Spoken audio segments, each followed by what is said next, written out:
Halo, assalamualaikum warahmatullahi wabarakatuh. Jumpa lagi bersama saya Rahma di channel Buah Naga kita di channel Akatsuki Farm. Untuk konten kali ini adalah saya akan memberikan sedikit tips cara membuat bibit buah naga. Seperti yang sudah di channel ini akan selalu membahas seputar dunia buah naga ya. Ini untuk pertama kalinya Akatsuki Farm akan memberikan sedikit tips bagaimana caranya membuat bibit buah naga atau stek buah naga yang nanti siap untuk ditanam ya. Untuk pertama-tama di sini kita gunakan batang. Ini baru saya potong ya. Ini kurang lebih panjangnya sekitar 30 cm ya. Ini untuk contoh saja. Kita akan gunakan batang jenis Maria Rosa ya. Di sini ya. Untuk pertama-tama kita siapkan steknya yang baru ini ya, baru potong. Yang kedua, alat yang kita gunakan adalah seperti biasa pisau cutter andalan kita. Pastikan di sini kalian harus menggunakan merek yang paling bagus untuk jenis pisaunya ya. Di sini adalah mereknya Kenko ya. Mereknya Kenko. Banyak merek, baik itu Kenko, Joico atau apa itu. Tapi di sini saya merekomendasikan kalian menggunakan yang bermerek Kenko ya. Ini bukan iklan ya. Sekali lagi bukan iklan. Ini berdasarkan pengalaman di sini. Saya menggunakan pisau jenis cutter ini yang bermerek Kenko. Di sini dari merek yang satu ini cenderung lebih awet ya dibandingkan dari jenis-jenis merek-merek atau merek-merek yang lain ya. Saya sarankan untuk menggunakan merek Kenko ini karena dia ini lebih tajam, ketajamannya lebih awet, tidak seperti merek-merek lain. Untuk pertama-tama kita lihat dulu mana bagian bawah atau bagian atas. Kadang-kadang kita suka lupa ya.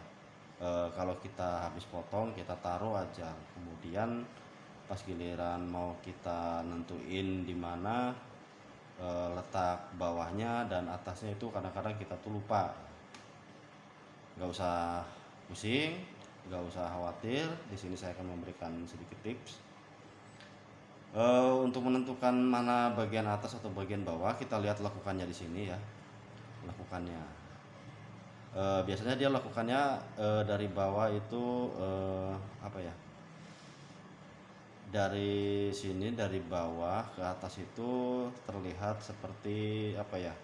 Semakin meninggi. Nah, seperti ini. Terus melakukan lagi, terus meninggi. Nah, berarti ini besar kemungkinan yang melakukan ke bawah ini, dari sini kan atas. Nah, ini ke bawah. Nah, berarti besar kemungkinan ini bagian bawah ya. Atau ini ya bagian bawah kita. Nah, itu caranya seperti itu. Untuk yang kedua, lebih memastikannya lagi, kalian tinggal lihat kayu yang ada di bagian bawah ya, yang di tengahnya itu. Nah ini kayunya ya, yang di tengah. Nah, kalian ingat-ingat ya, ini sama yang ini gedean mana ya? Terlihat lebih besar mana? Nah, terlihat lebih besar yang ini ya. Berarti ini bagian bawah. Nah, ini harus kita sayat. Cara menyayat itu bagaimana? Seperti ini. Kita gunakan dua mata ya dari sini. Ini kan satu mata duri, dan ini yang kedua. Nah, kita akan gunakan dua ya, dengan cara seperti ini. Set. usahakan bentuknya itu miring ya, seperti ini. Setelah si pisau ini contoh setelah menyentuh kayu seperti ini, menyentuh tek keras, nah kita hentikan, tinggal kita angkat seperti ini. Nah untuk satunya lagi kita lakukan hal yang sama, tingkat kemiringan ya. Nah ini sudah menyentuh, nah berarti kita tinggal angkat seperti ini. Kemudian sebelahnya lagi, ini kan ada 3 ruas ya, atau 3 sisi, berarti kita menyayatnya 3 sisi ya. Nah setelah seperti ini, kalian lihat lagi, ingat ya, kerapihan adalah salah satu dari kunci keberhasilan, dan kerapihan itu adalah salah satu fasilitas yang diberikan oleh Akatsuki Farm ya. Kita potong di sini, kita usahakan nanti hasilnya seperti ini ya. Ini udah contoh yang sudah jadi, ini seperti ini. Jadi ini kurang lebih ada sekitar 1 cm yang keluar ya kayunya ini ya. Kita harus keluarkan sedikit, itu triknya, biar nanti bisa merangsang perakaran yang sangat bagus ya. Nah seperti ini.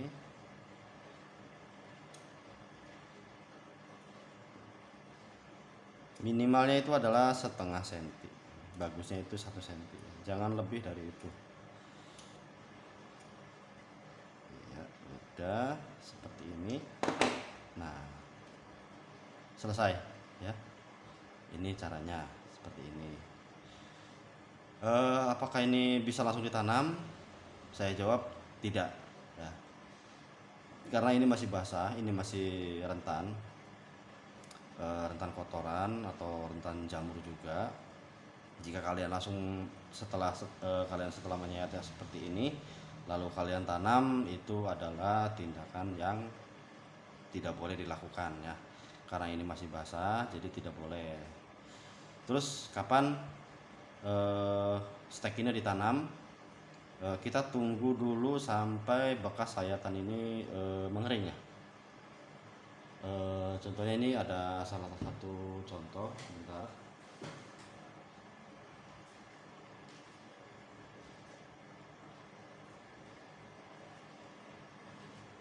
Ya seperti ini. Ini sudah kering ya. Ini bukan busuk, ini ya emang kering seperti ini, tidak masalah. Kalau kita pegang seperti ini terlihat seperti licin ya, tapi tidak basah. Ini stek ini usianya sekitar 1 minggu ya kurang lebih. Nah jadi kalian setelah melakukan penyayatan seperti tadi, kalian cukup taruh di tempat yang tidak terlalu panas atau tidak terlalu dingin. Jangan dulu dikenakan sinar matahari ya, biarpun harus cepat kering, katanya kan harus dijemur di sinar matahari, itu juga salah. Kalau batang naga posisi sayatan ini sampai terkena sinar matahari, dia akan menyusut ya. Kalau menyusut itu kurang bagus. Jadi kita letakkannya di dalam rumah atau yang terhindar dari sinar matahari dulu ya. Biarpun tidak kena sinar matahari, nanti dia akan tetap mengering ya, jadi seperti itu. Untuk antisipasi, ini adalah mungkin salah satu kendala yang cukup menjengkelkan juga menurut saya. Kalau setelah kita tanam tiba-tiba tidak cepat keluar tunas ya, bisa jadi itu dia mengeluarkan tunas di bagian bawah ya. Ada yang terlihat, ada yang tidak juga. Untuk antisipasinya, kita akan memberi sedikit kebiri dari duri ini ya. Kita gunakan setiap sisian ini 2 ya, dengan cara seperti ini. Lihat, ambil, Kalian bisa lakukan dari bawah atau dari atas, itu bebas ya awalnya ya, itu bebas. 1 2, oke. Satunya lagi kita hilangkan 2 saja. 1 2,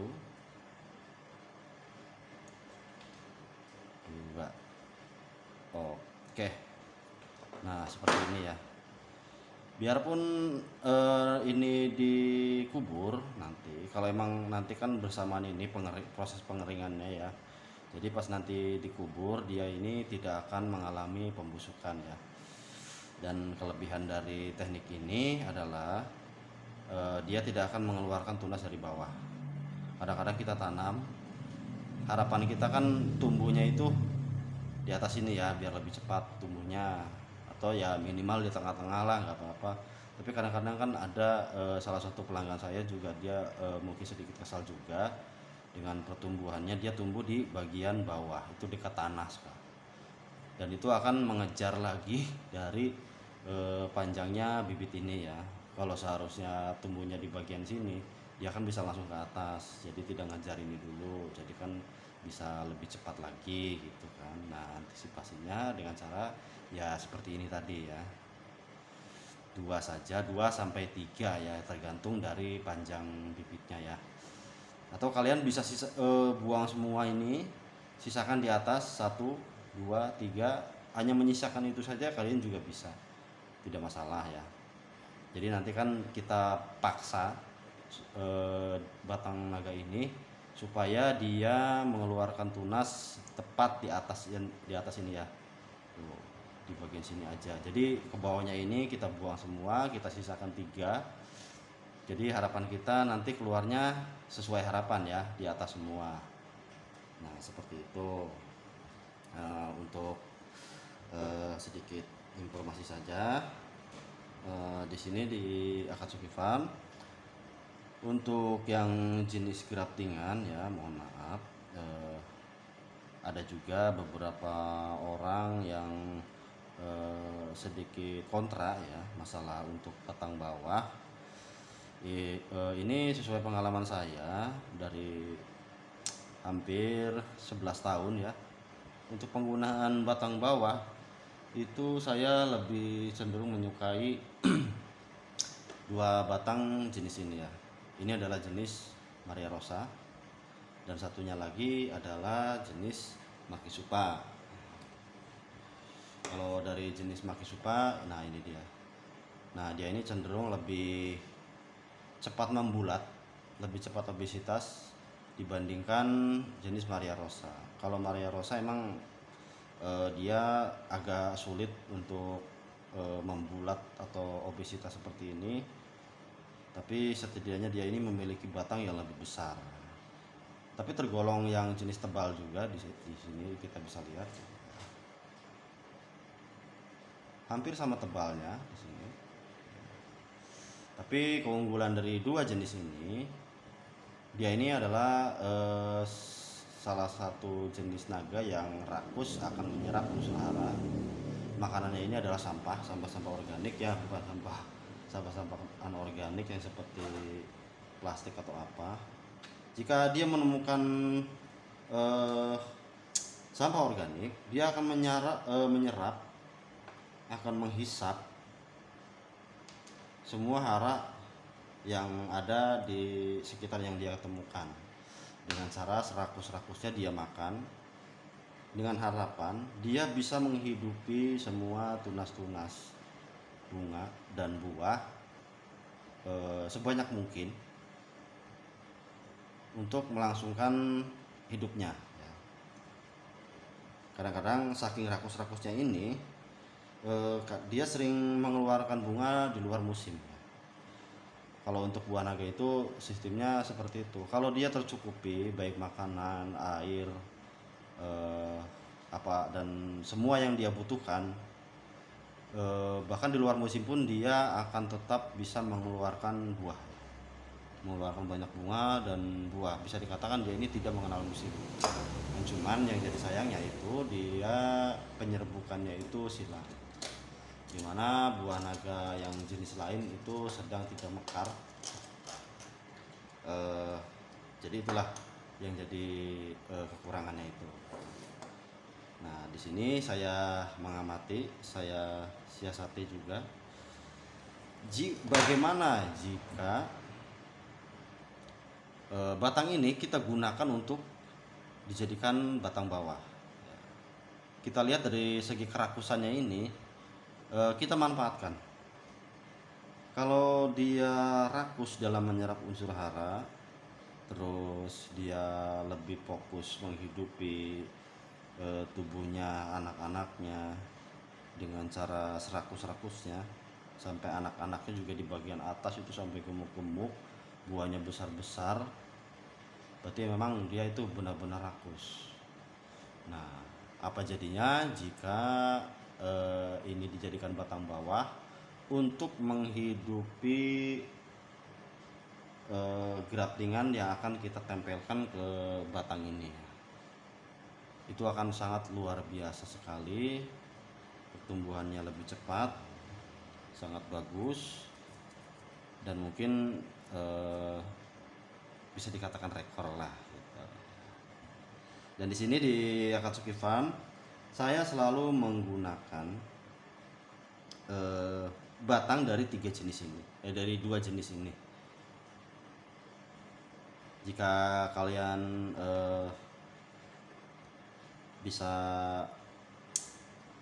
melihatnya di setiap pembelian kalian bibit, baik di saya atau di penjual bibit yang lain, itu akan sangat berbeda.